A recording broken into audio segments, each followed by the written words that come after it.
Hi, I'm Angela Non. I'm Ariana Kempis. And this is BRB Crying.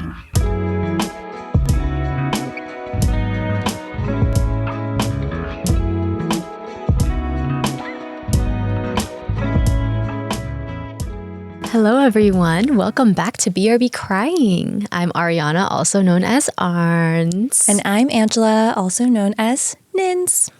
And we are back. We're back with another round of Cry Chronicles. Oh. You like that one? You thought about that one before. That one was in the shower, yeah. I thought about that one in the shower. But yeah, we are here today to discuss, once again, something that has made us cry. Mm-hmm. And we're going to keep doing this over and over and over again. Yep. Until we finally convince you that crying is pretty great. I thought you were going to say we're going to keep doing this over and over and over again until our next break. Until we hit 10 episodes, and then we're going to stop, and then we're going to take a break, and then we're going to go back, you know. I didn't want to get into the particulars. Yeah, logistics. Because we will be back after the break over and over and over again. Yeah. Because we still got some convincing to do. Yes. For other people. You're right. Until every last fucking soul on earth is like crying. Honestly, yeah, that's, I think that's the goal. Mm-hmm. Realistic. Yeah. Yeah. Yeah. What's up? I'm a little sick. Sick. Yeah. It's not been good. Okay. Yeah. Just don't breathe near me. Okay. Should I wear a mask while we record? Oh my God. Can you imagine? I could. Yeah, I'm a little sick, but I'm on the mend. That's good. Aren't we all in some way or form? That's the goal. You know what I mean? Healing in many ways. Mm-hmm. Mm-hmm. Thank you for taking it literally. Yeah. Yeah. You know, I just want to be an example for everyone. That's why I'm here. How are you? I am good. I feel like my schedule has been nonstop. Yeah. I'm just so busy. It must be so hard. I'm in high demand.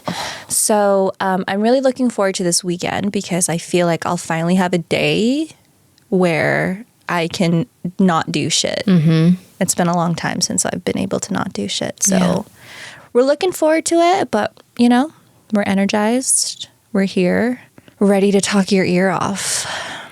Yeah. Beautiful. Yeah. I just have one little announcement, and then I guess we can fucking get into it. What's your announcement? Well, if this is your first time listening, welcome. Hello. And we're doing a giveaway. So leave us a review on Apple. We were just informed you can't really leave a review on Spotify. You can rate us 5 stars. You should rate us 5 stars. Actually, if you rate us 5 stars on Spotify and you give us a 5-star rating on Apple with a written review, you will be entered twice into our giveaway to win a BRB Crying hat. Oh my God, the BRB Crying hat? Yeah. Oh my God, that really cute hat. Should I fucking pull it out? I mean, maybe I will, give the people what they want. Yeah. Never mind, I don't have it. But it's really cute. It's so fucking cute. It is. I haven't seen it look bad on anyone. It looks so good on everyone. It's kind of imagine the jeans in the Sisterhood of the Traveling Pants. I knew you were going there, and I'm so glad you did. It's a hat. That looks good on everyone. Except we're not sharing it. We're not passing it around. Listen, if you write us a review and you win, then you can see it. And you win. Yeah. Oh God, it's such a good hat. It's a great hat. I wear it all the time. I do too.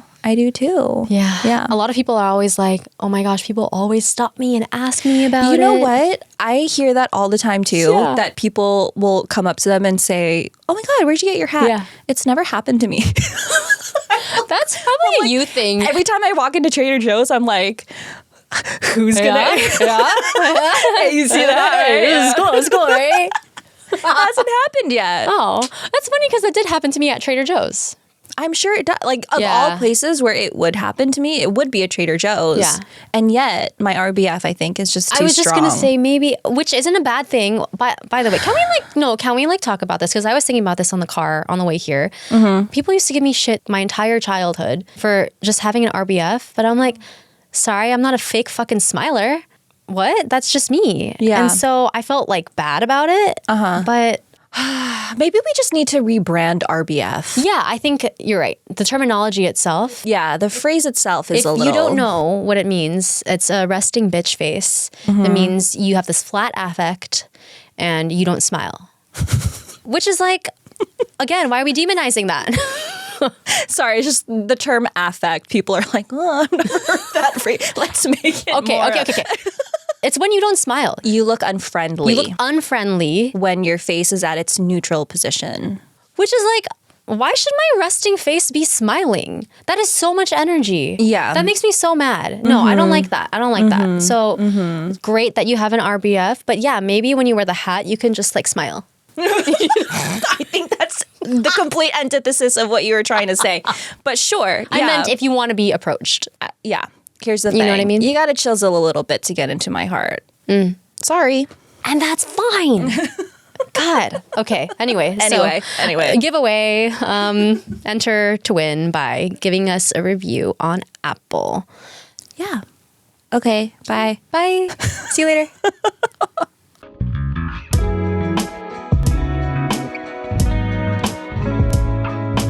Do you want to start? Hell yeah. Ooh, that's interesting that I started it off by saying hell yeah. What? So I'm going to start us off with just a quick question. Love it. Off the top of your head, what is one thing that you would find in your own personal hell? Which I know is hard, so I can start off and then can get the juices flowing. One thing in my own personal hell would be my feet constantly cold and there are no socks or slippers. Interesting. Oh my gosh. The possibilities are endless. I know. I also put it would be me perpetually running on a treadmill. Okay. And then every time I look down at the time, it shows that I've only been running for 2 minutes. Oh, interesting. You know? Yeah. My own personal hell. It would be really cold. The AC would be running. Okay. And it would be like cold outside and cold inside. And I'm wearing like a fucking tank top. Like, Yeah. I hate being cold. Right. Yeah, okay. All right. Well, today I'm going to be talking about a book called A Short Stay in Hell by Stephen L. Peck. Okay. It's actually more like a novella. Ooh. It's like 100 pages. You can literally get through it in a day. Okay. But yeah, today I'm going to be talking about this book. But I think you'll gather pretty quickly that I'm really talking about something else. You'll see. But A Short Stay in Hell by Stephen L. Peck was published in 2009 and is categorized as a fantasy fiction. I feel like fantasy is the entirely wrong word. Okay. Hellish fiction. Oh, okay. It's very existential and is one of those books that you finish it and you kind of just stare at the ceiling a little bit, a little fucked up. Yeah. You know what I mean? I know it. So obviously spoiler warning for the book, but even if you get a gist of what I'm going to say about the plot here, I still think it's really, really good. Lou read it first, actually. And he finished it in a day. And like that whole day, I was like, hey, Lou, like blah, blah, blah, blah, blah. And he's like, I really want to finish this book. Wow. Like it's really good. He's been reading a lot. He's been reading a lot. I noticed it. He's an academic. So anyway, this is the story about a man named Soren Johansson. And he is this faithful Mormon who tragically dies in his 40s from some terminal illness. And as a Mormon, he thinks he's heading through the pearly white gates of your classic Christian version of heaven. And much to his chagrin, he realizes that he's actually headed for hell because he is not a practicing follower of the one true faith, Zoroastrianism. Apparently, this is like a real religion that originated in like Central Asia. I didn't look too much into this, but for the sake of the story, everyone who is not a Zoroastrianist is automatically casted into hell. Okay. See you there. But unlike the traditional Christian version of hell, depicting everlasting darkness and perpetual suffering, hell is a place we only stay in temporarily. And getting assigned to a hell is almost like going through the DMV. So you have this demon like going over your paperwork, and then depending on your interests or what kind of life you led, you are assigned to a different type of hell. And in Soren's case, our main character, who enjoyed reading, his hell is actually a vast library. Oh. And you're like, wait, but I love books. Yeah, bitch, hold on. Let me tell you a little bit more about this fucking library. So this is actually the Library of Babel, which is based on another story written by Jorge Luis Borges.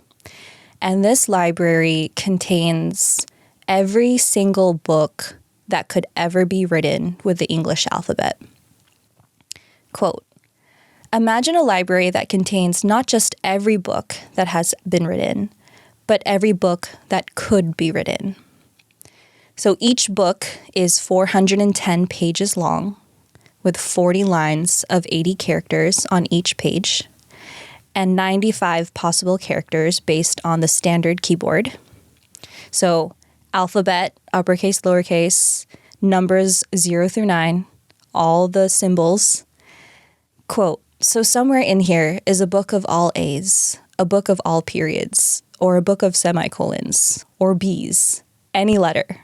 There's a book that alternates A's and B's for its entire length, but most books are just a random collection of symbols. So it's a bit of a math game to figure out how many books are in this library, but let's just say it's a fuck ton, okay? Do you want me to pull up the exact number of books? Yeah.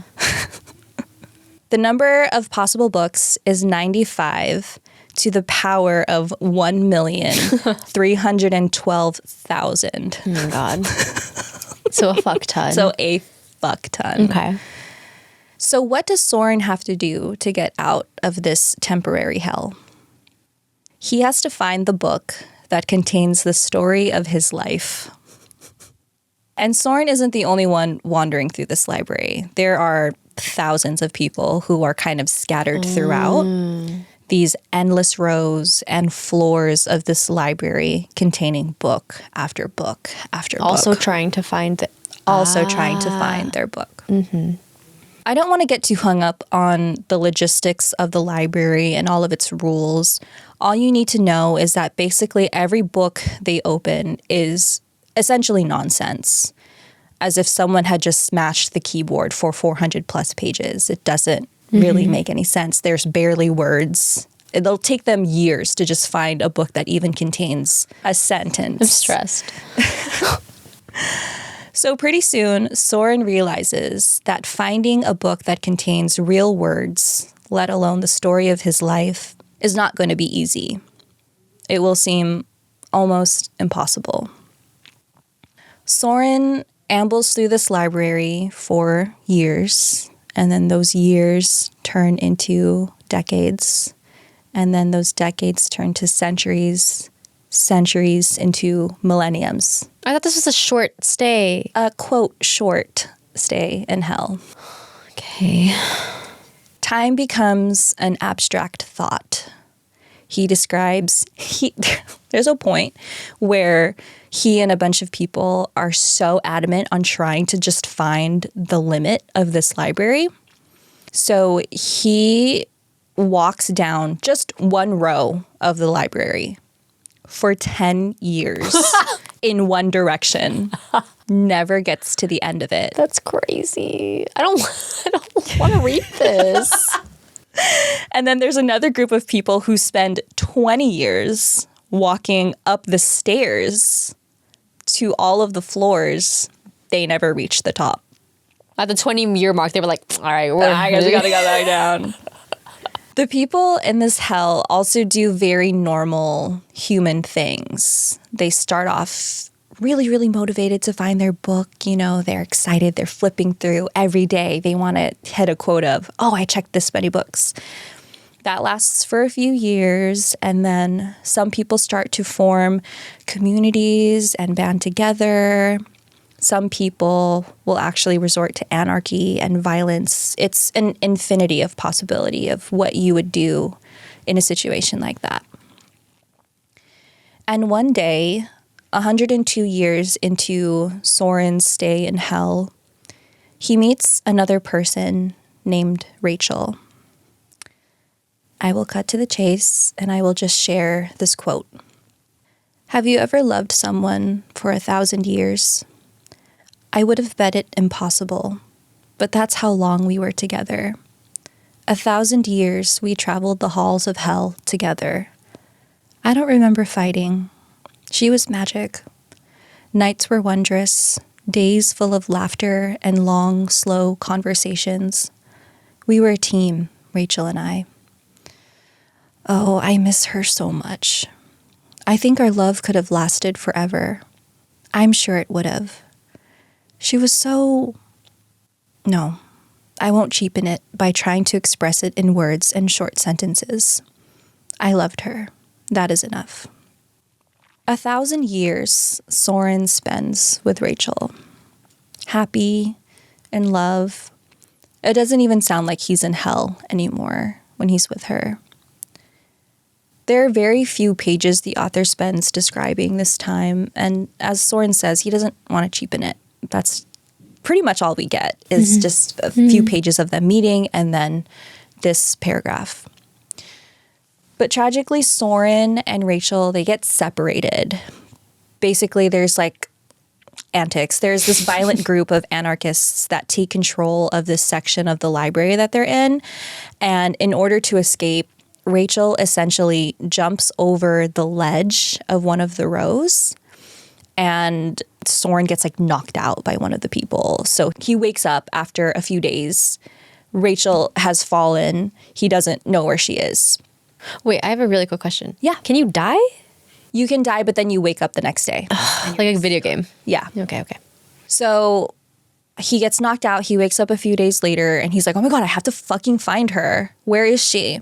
So he too jumps over the railing and he ends up falling for days. He's literally just falling. Days turns into weeks of him just falling, traveling at over 120 miles per hour. And after a while, he kind of finds some way to like get back onto one of the floors. And still, he never reaches the bottom of this library. And yeah, he never finds Rachel again. She's lost to this infinity, and it becomes yet another thing that Soren spends this endless eternity searching for. So that's exactly what he does. He never stops looking. Billions and billions of years, he continues the search in this library. So when I first read this book last summer, I thought to myself, oh, I get it. Hell is hoping. You literally have no chance in hell to find what it is you're looking for, but yet you keep looking. It's when the odds are stacked against you so fervently, but you physically cannot give up. I was like, yeah, that sounds right. That's fucking hell. Living in a world where you feel powerless, where your hopes and your dreams and your freedoms are taken away from you, and you're just waiting for that day for something to happen, hoping to be saved, hoping to escape. I know what it feels like to hold on to hope in times of such deep, deep darkness.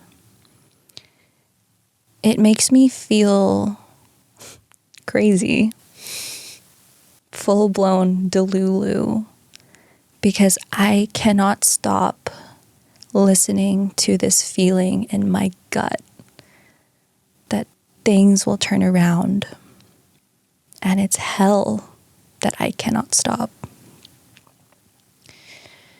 But I reread this book very recently, and this time around, well, when I first read the book, I didn't actually cry. Reread the book again. Still, there wasn't like a particular section where I was like sobbing. It was really after I had finished it the second time where I thought about it a little bit more. And I thought to myself, what if instead of focusing on the absolute despair of the circumstances, the near impossibility that Soren may never find what he's looking for, what if we changed the narrative? What if instead of hope feeling like hell, hope is our defiance against hell? That no matter how bleak it gets, no matter how fruitless Soren's efforts are, he never, ever stops searching for his book, for his Rachel. Hope and love, hope and love. Not even hell could take that from him.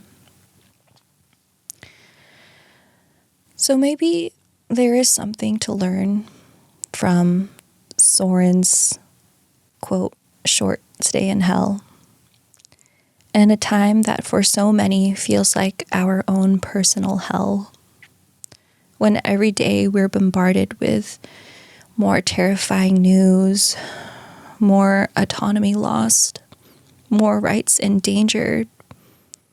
Let us resist this hell that tries to consume us and dare to hope and dare to love. Let that be our revolution. It can feel so crazy to hope. Crazy to the point of irresponsible. But if I can't hope, then what do I even have? Why am I even here? What's the point? Yeah. I think you and I and so many people in this country, in this world, are doing so much mind gymnastics where we want to cling on to this hope, and then immediately we feel guilty for not wanting to dwell on the negativity, for refusing to accept reality, not acting in whatever way we should be acting. That's like part of the hell of all of it, right? I just feel like hope is that one thing that is that light in all of this darkness. So I cannot let this go. Nor should you. I also think like the fact that Soren spends so much time in hell, like just the possibility that he found love in it, like it's almost even better than finding the book, you know? Yeah. And there's a passage where he talks about how he was with her for 1,000 years, and that compared to his entire duration in hell just looks like a small little blimp, and yet it changed him for eternity. Those few years that they spent together. Spoiler alert. Can you tell me, like, does it end with just him still being in hell? Yeah. It ends with him basically falling until he reaches the bottom. And it's literally like thousands and thousands of years of him just falling. And he finally gets to the bottom of this hell and just continues to search of looking for the book and looking for Rachel. But it feels less bleak because he alludes to this time, like, yes, billions and billions of years to us, that just seems unfathomable. But the concept of eternity compared to a billion years, he says that at some point he will look back at his time in hell and will consider that a short stay because of just how endless eternity really is. There's so many fucking metaphors I could pull out of my ass about like finding your book and finding your purpose in life and yada, yada, yada. But I genuinely feel it's one of those books that where you are in your life, you'll look at it differently. It'll make you think about things differently. I just felt like, yeah, like when I read it over the summer, I had this takeaway of hell is hope. And then I read it again and decided that it was a different message that resonated with me this time. That's beautiful, though. To see how much you've changed in even that short span of time, to be taking something different away. Yeah. And it's funny because it sounds crazy that he's just going to keep looking and he's going to keep hoping. And I'm sure that's how people feel when we are seemingly delusional with our hope. But it's unshakable. Yeah. And I think that all I can really do is help spark that in other people. Exactly. Oh, I feel like I read the book. That was fucking heavy. Yeah. It feels heavy, but it is so engaging. Like, again, it's only 100 pages. I mean, How is that? No, I know. I feel like you just spoke to me for 100 pages. Oh my God. It's like every page is so intentional about what it's trying to tell you. There's not a lot of BS. Not once was I bored. Yeah. And even though it sounds heavy, like I was like, oh my God, I got to keep reading this. Yeah. This is just so interesting. 100 pages, and then it just kind of fucks you for 100 years, you know? Yeah. So I think it's almost perfect that it ends that way. It doesn't end with him finding his book. Yeah, you no. know? Because this is what it feels like. It's not always that happy ending. Like, this is what it feels like to be suspended in that hope. Yeah. Sick, dude. Right? That was good. Love hell. Love hell. That was hella good. What the hell?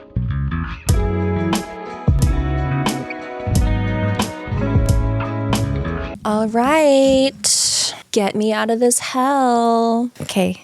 Bit of a pivot. Sick. I don't want to be here. Yeah. If you recall, last week, which feels like an eternity ago, I talked about Haley Hendricks, the songwriter, and how she wants us to throw away our phones and like all that anti-capitalist stuff, which I love. But I also acknowledge I'm not quite there yet. I want to be, but sometimes I'm a dumb bitch, you know? Can't relate. Yeah, I know. It's lonely over here. But today I wanted to talk about someone who I really admire because she has one foot planted in this capitalist reality that we're all drowning in. Okay. And then this other foot planted in this idyllic life that kind of feels like a dream. So this person is Trinity Mouzon Wofford. You know her? Oh, okay. Well, you will. So, I don't know if you recall, one of my favorite Christmas gifts to give. I love the brand Golde. Okay, it is my favorite superfood wellness brand. They make ceremonial grade matcha and collagen and turmeric latte blends. I know I've gifted it to you at least once or twice in the past. Yeah. And like superfood masks and stuff. Okay. My personal favorites, the cacao turmeric latte blend and the shroom shield. Gold with an E, right? Gold with an E. Okay, yes, you yes. fucking know. I remember. Yeah, okay. So I usually just like add it to the frother with some oat milk. And that's it. It's so good. This is not sponsored, by the way. I mean, you can. It could be. But since, I want to refresh your memory a little bit, so I thought I'd kick us off with a little taste test. Oh my God. Yeah, so today I've brought for you a little shroom shield. Hell yeah. Some soy milk, since I know that's your preferred milk alternative, and my frother. Hell yeah. So please hold, listeners. This is a cooking demo. This is a cooking demo. Ooh. Everyone, Nespresso frother. Jomar wanted me to say... Oh my God. I know. He wanted me to say that his students got him this when he was a preceptor teaching nursing clinicals. And they like a bunch of them like had a crush on him. Oh my God. Is this necessary to the story, It's Jomar? not. It's not. But you know what? I love this thing. Okay. It's served us well for like 6 years now. Got it. So I got the frother. I got the soy milk. Bought this for you. It was so hard to find it. I was like, you don't usually buy I don't drink soy milk. Dang. But I did it for you. Thanks. So I'm doing a little pouring right now. Wowzers. Got my shroom shield. Love that. Gold shroom shield, everyone. Again, not sponsored, but could be. So let me press this button, which you can't see on the camera, but here, I'll show everyone. I'm about to press this button right here. Okay, it's going. It's twirling.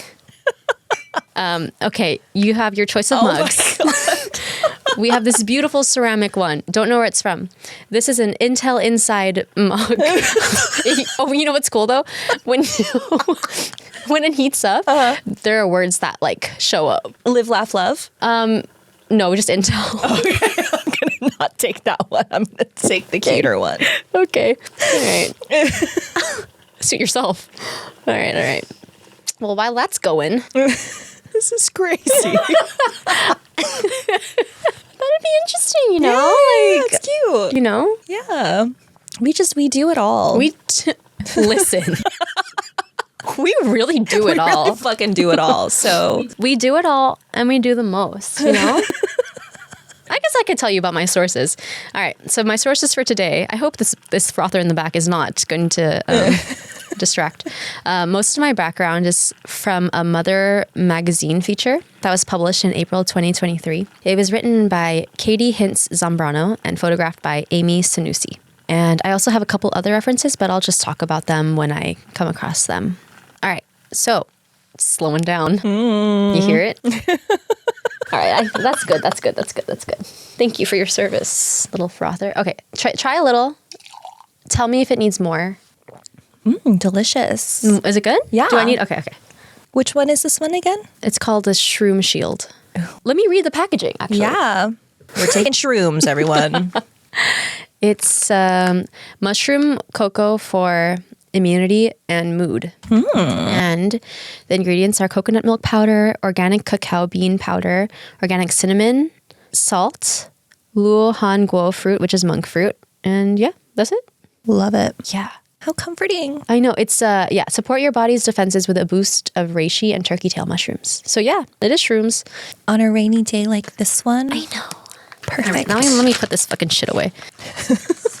And I'll just slurp up all this goodness on my mic. Yep. Really loud. All right, my context. So Trinity Mouzon Wofford launched Golde in 2017 with her now husband, Issei Kobori, in their apartment in Brooklyn. They were a super tiny brand, but they're super, like you can see how bright and colorful their packaging is. It attracted a lot of attention across different lifestyle stores in like Manhattan and Brooklyn. And so they kind of just blew up. And in 2019, at 25 years old. Ancient. Yeah. What the fuck was I doing? I was like, what was I doing? Unemployment again, you know? Truly. Check my LinkedIn. So in 2019, at 25 years old, Trinity became the youngest Black woman to launch a line at Sephora. And then 2020 came. What's 2020? Pandemic. Hell. Yeah, hell. And with the pandemic, there were, of course, a ton of people who wanted to engage in self-care and do things while they were at home. So at this point, Golde was already growing 25 to 75% month over month. But then with the murder of George Floyd in the summer, there was this collective shift towards supporting Black-owned businesses. So Golde's sales increased 300%. Yeah. That's crazy. Yeah. And in June 2020, Trinity wrote a Huffington Post article titled, "This is a very strange time to be a Black-owned business." And she talks about the struggle of distinguishing the profound versus the performative. All of these investors and all these people who didn't give a shit about gold, suddenly they're like, oh, we love gold. And like, you know, which fucking sucks. And of course, she talks about in that Mother magazine feature, struggling with imposter syndrome because of it, because it was like overnight. And so she says, I wondered if every good thing that had ever happened to me was just because someone wanted to do a good thing for Black people. Yeah, this was such a painful sentiment to me, to be at the height of your career in this moment, which should be just pure celebration. And yet you're grappling with the question of whether this reality happened because of you or to you. So it was a really dark time for her when she found out she was pregnant, but then through her pregnancy, she was finally able to show herself some grace. All right, in 2021, still in the pandemic, Trinity and her partner Issei left the city and moved to upstate New York, where they both grew up, actually. They also met in, I think, like kindergarten. Like me and Jomar. But yeah, so they ended up finding a home an hour outside of their hometown of Saratoga Springs. And again, really idyllic life, reminiscent of little European towns, like less than 2,000 people. Everyone knows everyone. They have their local cafe and their local bookstore, and they walk to the farmer's market. And you can see on her feed on Instagram how much love and care they put into their space. They spend all this time like tending to their garden, and they've slowly worked on restoring this beautiful home. And they have like all this vintage furniture, and it's just like this ever evolving entity in their lives. Side note, they actually got married on a farm in upstate New York when she was 5 weeks postpartum. Whoa. Yeah. And Vogue did a feature on her, which I will link in the show notes. And she wore a $200 vintage yellow lace dress, and her husband sourced his own fabric, got his suit, specially tailored. She didn't wear an ounce of makeup. And let me guess, radiant. Fucking radiant. But anyway, so after the ceremony, like she and her husband and her daughter kind of stole away to this quiet corner of the barn, and she was just like breastfeeding her daughter. And yeah, she's just like, I just want to be her, like, you know? So this entire life that she's built is fucking wild when you remember that she's like the co-founder, she and her husband, like of this brand that's so successful. And in the feature on Mother magazine, she says, for the most part, I love running a business away from the city. It's nice to just be a person, to be more than your work. Most of my neighbors have no idea what I do and honestly don't care. We're too busy trading home garden tips. All right, so now that I've painted this picture of her life, I want to talk a little bit about her Instagram. You can imagine how dreamy her feed is.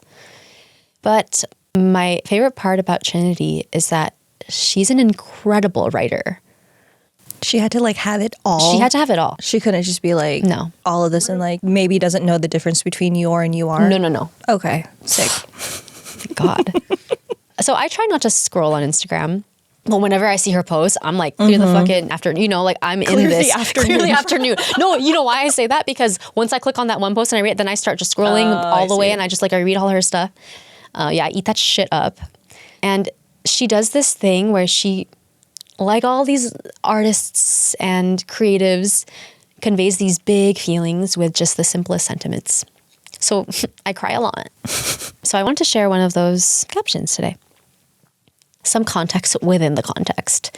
In July of 2022, Trinity gave birth to her daughter, Ruby Natsuko. And Natsuko means summer child. in Japanese. And her husband, Issei, is half Japanese, half Jewish. He grew up in Japan. So I was like 8 months deep into trying to get pregnant when I came across this post. She announced her pregnancy pretty late. It was kind of like oh, I'm pregnant and like we got married at the courthouse kind of thing. But since I saw that moment, like I was obsessively following, her pregnancy. And so one morning at the end of July, right around when I was supposed to get my period, I started bleeding. And I cried, as I did every time my period came during this really, honestly, really dark time for me. And I opened up Instagram, and the first thing I saw was Trinity's post about her daughter being born.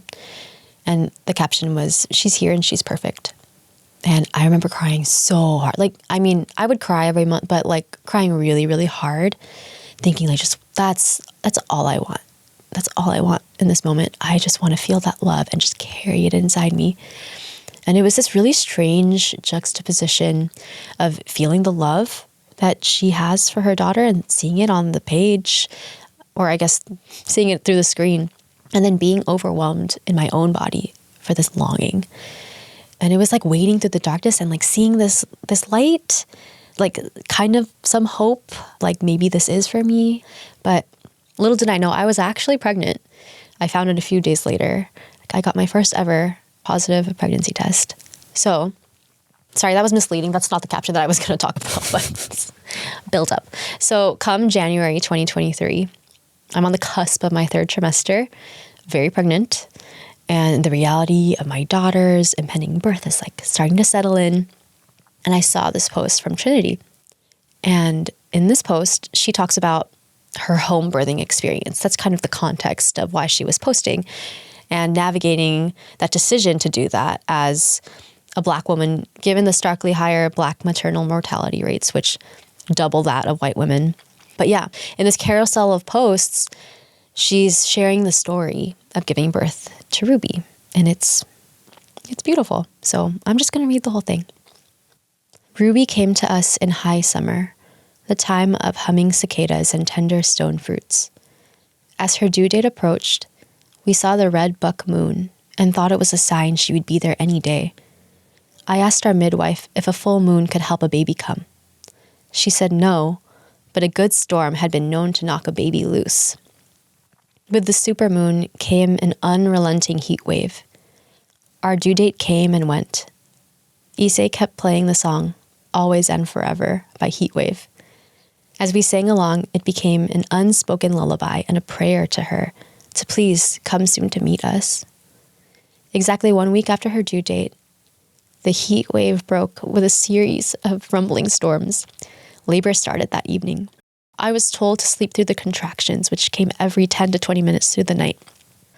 In the early morning, we sat in our garden and waited. Things picked up by 10 a.m.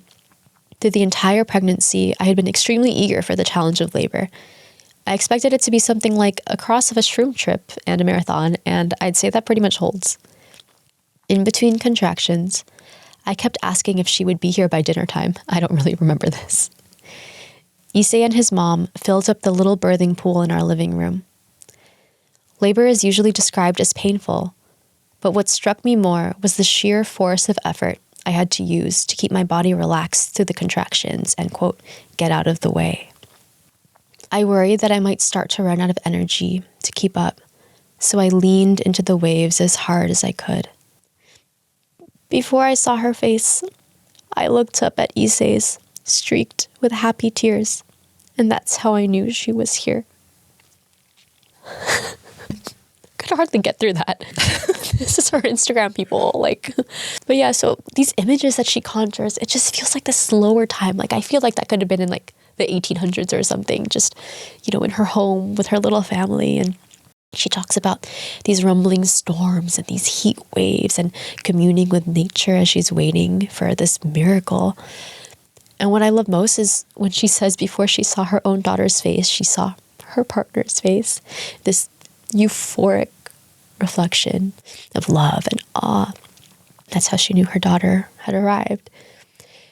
And this affected me so deeply because there are some moments that happen in the blink of an eye, and you don't have time to capture it with a photograph. So it just lives on in your memory, in your heart. And this is one of those moments, that look of that pure, unadulterated joy flitting across your partner's face. In this moment, we pay no matter to the hardship that has come, the hardship that will follow. We just exist in this moment, in this miracle that, when strung together with all the other small miracles of our day-to-day, just make up the whole story of our lives. And it's easy to be enamored by Trinity's whole life in upstate New York, and the way she devotes herself to leaning into community and living slowly in the face of capitalism. On the surface, she's pretty much living the dream. But we have to remember, she didn't just fall into that life.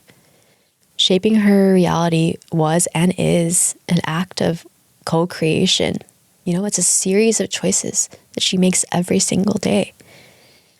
Maybe from the outside, it looks like supporting local farmers and mornings in the garden and homemade jam. But on the inside, it probably just looks like choosing joy every day and relishing these small moments as they unfold.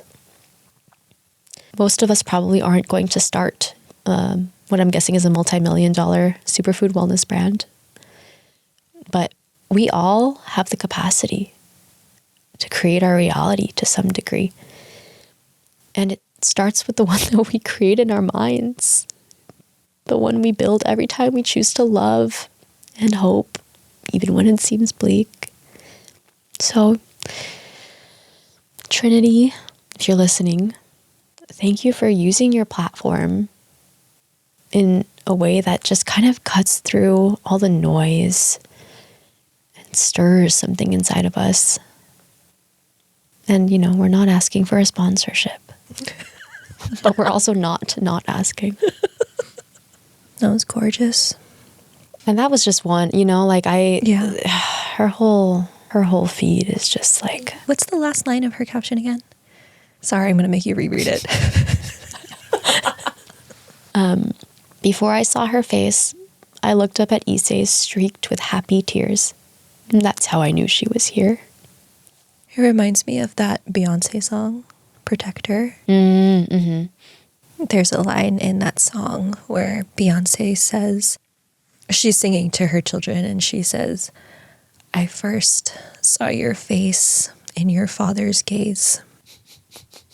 Why would these women write these? Like, why are you saying that?